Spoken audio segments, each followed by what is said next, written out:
So bad.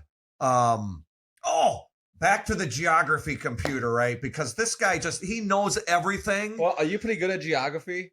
I think I'm fairly literate as far as geography goes. Yeah. That's what I'm about to bring up here. Okay, let's go. I was gonna say, I wonder if you could beat Tim Walz in a geography test.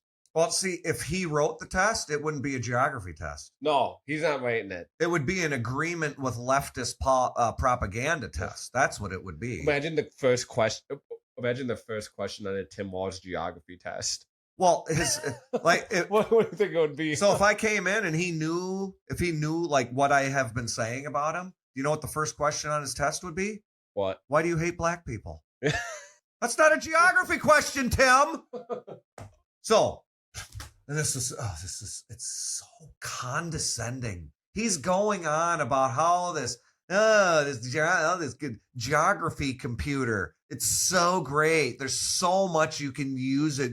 So many things you can figure out with it. So what does he do?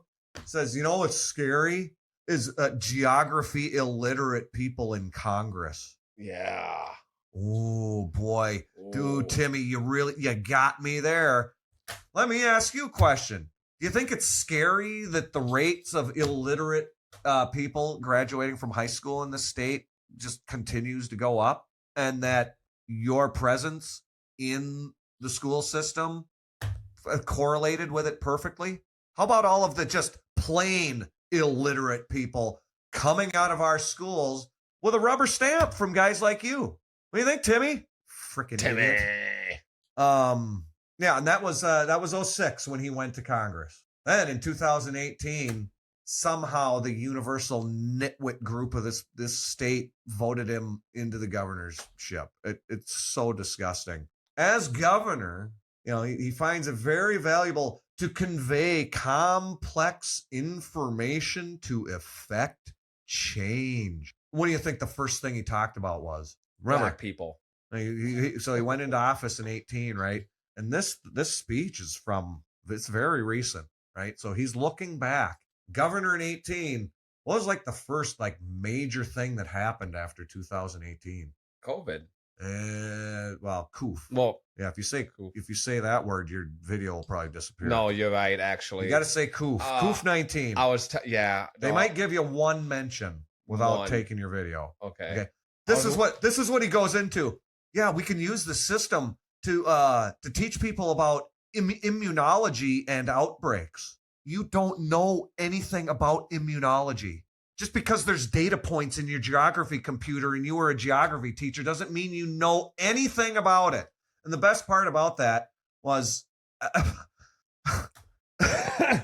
everything that he supported throughout that whole process and the manipulation and his 4 days of dancing around while the city burned and did nothing while criminalizing people leaving their houses or going to church.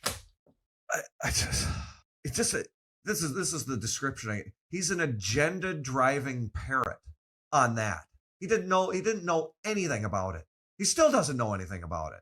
He will just regurgitate all of the garbage from before, even though some of the people who were actually in authority at the time have fully admitted.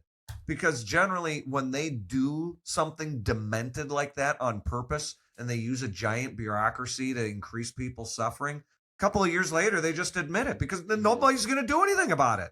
They say, yeah, well, all those dumb people, they don't even remember, so who cares? That's how they think about the general population. It is.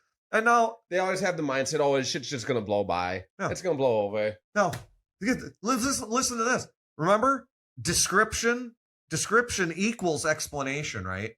Not true, but that's how they talk about things. He says, oh, did you know that the John Hopkins GIS COOF map is the most viewed ever assemblage of data by this methodology?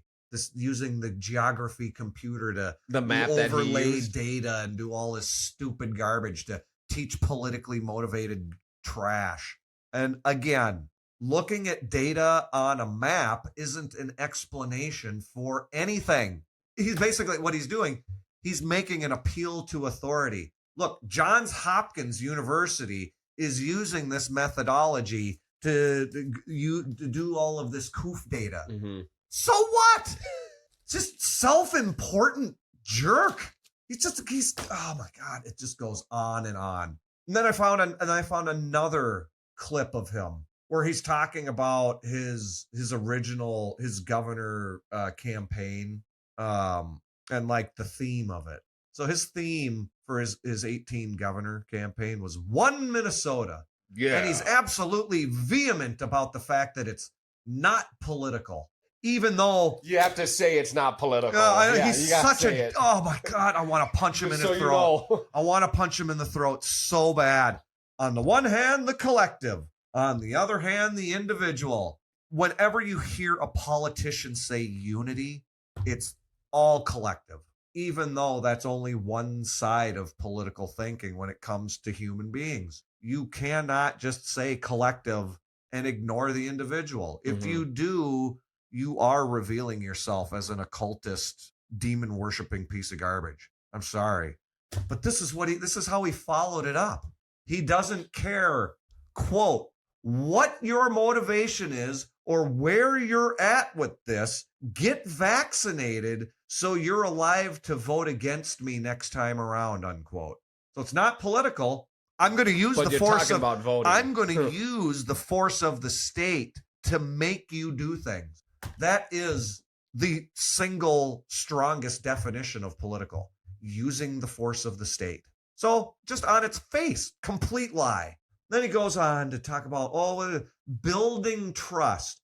Whenever you hear these lefties use a phrase like building trust, what do you think that means? I think they're going to build trust. They're going to do something makes me feel like I can trust them again. They're going to initiate something, whether it's some sort of campaign or project or funding, whatever the hell it is, it's going to gain trust back to them. Like, for example, if a piece of legislation was shown to do severe damage to the population, or even just a part of the population, and he opposed it, that would be a trust builder, right? Trust gainer.